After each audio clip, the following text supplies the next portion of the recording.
আসসালামু আলাইকুম রহমতুল্লাহি ওয়া বারাকাতুহু। আসলে আজ আমার ফেসবুকে একটা স্ট্যাটাস লেখার পর এক ভাইয়ের কঠিন এক প্রশ্নের সম্মুখীন হলাম। আমি বাংলাদেশে বাংলাদেশ জাতীয়তাবাদী দল বিএনপি এবং আওয়ামী লীগের রাজনৈতিক ভবিষ্যৎ নিয়ে একটা স্ট্যাটাস লিখেছি আজ। হয়তো আপনারা অনেকেই পড়েছেন, অনেক শেয়ারও হয়েছে দেখলাম। একজন ভাই মালয়েশিয়া থেকে উনি আমাকে চ্যাট করে মেসেজ দিয়ে জানতে চেয়েছেন, ভাই আপনি কিছু বলেন যে হাসিনা এবং খালেদা পরবর্তী বাংলাদেশের রাজনৈতিক অবস্থাতে কোন দল এগিয়ে থাকবে। আসলে আমি আমার ওই স্ট্যাটাসে ফেসবুকের লেখার মধ্যে সব কিছু একটু সময় নিয়েও লম্বা করে আমি ওটা বর্ণনা করে দিয়েছি যে হাসিনা এবং খালেদা জিয়ার মৃত্যুর পর বাংলাদেশের রাজনৈতিক অবস্থা, স্পেশালি বিএনপি এবং আওয়ামী লীগের রাজনৈতিক অবস্থা কী হবে, কীরূপ হবে, ওটাতে সুন্দর এবং বিশদভাবে আমরা আলোচনা করেছি। তারপরে আমি খুব সংক্ষেপে বলছি আপনাদের উদ্দেশ্যে। একটা দল, একজন মানুষ মৃত্যুর সাথে সাথে কিন্তু নিশ্চিহ্ন হয়ে যায় না। একটা দল মানেই কিন্তু একটা পুরো সংগঠনই না। একটা দল মানেই কিন্তু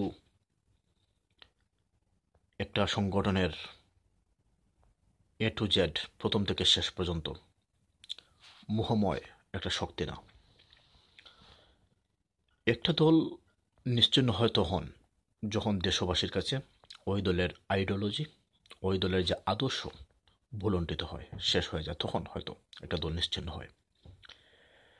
আপনারা যদি রাজনৈতিক ইতিহাস পড়েন, রাজনৈতিক বৃত্তান্ত দেখেন, তাহলে দেখবেন জাসদ কিন্তু বাংলাদেশের রাজনীতিতে বা অনেক দল রয়েছে, ইসলামিক পার্টি বলেন, মুসলিম লীগ বলেন, এখনও কিন্তু ওরা বাংলাদেশের রাজনীতিতে 1% হোক, মানুষ একজনই হোক, টিকে তো আছে, তা মানতেই হবে আপনাকে। তাই খুব সংক্ষেপে আমি বলছি, বেগম খালেদা জিয়া এবং শেখ হাসিনার মৃত্যুর পর খুব বেশি একটা তফাৎ হবে না। ওই দুটো দল যে একেবারে নিশ্চিহ্ন হয়ে যাবে এমন কিন্তু নয়। কারণ হচ্ছে বাংলাদেশের সবচেয়ে বড় দল দুটি হচ্ছে বাংলাদেশ আওয়ামী লীগ এবং বাংলাদেশ জাতীয়তাবাদী দল বিএনপি।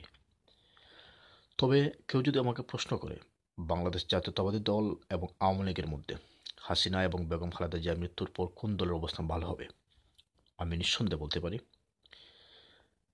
যে শেখ হাসিনা, উনি রাজনৈতিক ময়দানে যেভাবে তার উত্তরসূরি তৈরি করেছেন, হোক অযোগ্য অথবা অদক্ষ, এটার জন্য বিএনপি থেকে হাসিনা বা খালেদা জিয়ার মৃত্যুর পর বাংলাদেশ আওয়ামী লীগের রাজনৈতিক অবস্থান একটু ভালো হবে, একটু উন্নত হবে। কারণ বেগম খালেদা জিয়া